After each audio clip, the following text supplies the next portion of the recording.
দর্শক, এই পর্যায়ে আমরা সাপ্তাহিক ছুটির দিনের সবজি বাজারের খবরাখবর জানবো। এর জন্য আমরা যুক্ত হচ্ছি আমাদের সহকর্মী মাহিদুল ইসলাম মাহির সাথে। তিনি আছেন মানিকগঞ্জে।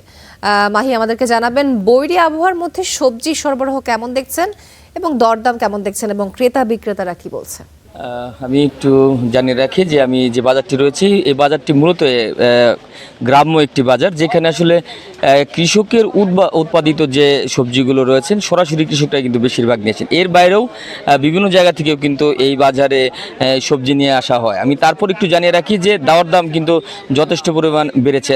আমরা নিশ্চয়ই জানি, আমিও আপনাদের একটু দেখানোর চেষ্টা করছি। আজকেও কিন্তু সকাল থেকে গত মধ্যরাত থেকে কিন্তু বৃষ্টি হচ্ছে। এই বৃষ্টির কারণে কিন্তু সবজির যে বাজারে যে যোগান সেটি কিন্তু কমে গিয়েছে এবং সেই সাথে সবজির চাহিদা থাকলেও কিন্তু যোগানটি কিন্তু যথেষ্ট পরিমাণ। আর একটু জানিয়ে রাখি যে বাজারের যদি একটু জানাই যে আসলে মূল যে মরিচটি কিন্তু দাম সবচেয়ে বেশি বেড়েছে, যেটি একসময় 30 থেকে শুরু করে 40, 50, 60 টাকা, পরবর্তীতে এই 3-4 দিন আগে যেটি 70 টাকা ছিল, আজকে কিন্তু সেটি 100 টাকা বিক্রি হচ্ছে বাজারে। আর একটু জানিয়ে রাখি এর বাইরে প্রত্যেকটি সবজি কিন্তু 5 টাকা থেকে 10 টাকা বৃদ্ধি পেয়েছে বলে আমাকে জানিয়েছেন। বিশেষ করে যারা আড়তদার এবং যারা খুচরা পর্যায়ে যারা বিক্রেতা রয়েছেন তারা যেটি আমাদেরকে জানিয়েছেন যে আসলে এই বৃষ্টির কারণে কিন্তু তারা চাহিদার মতো কিন্তু সবজি পাচ্ছে না, যার কারণে কিন্তু চাহিদা রয়েছে বেশি এবং যোগানের পরিমাণ কমের কারণে কিন্তু এই সবজির দাম কিন্তু বৃদ্ধি হচ্ছে। আমরা একদম খুচরা পর্যায়ে বাড়ি থেকে যিনি বিক্রি করতে আসছেন, আমরা এমন একজনের সাথে একটু সংযুক্ত করার চেষ্টা করব।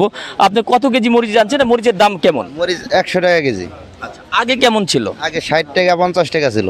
আচ্ছা, দাম বাড়ছে কেন? একটা বৃষ্টিতে ক্ষেত নষ্ট হয়ে যাবে লাগছে, আবার ফল ধরে না তেমন, সেই জন্য।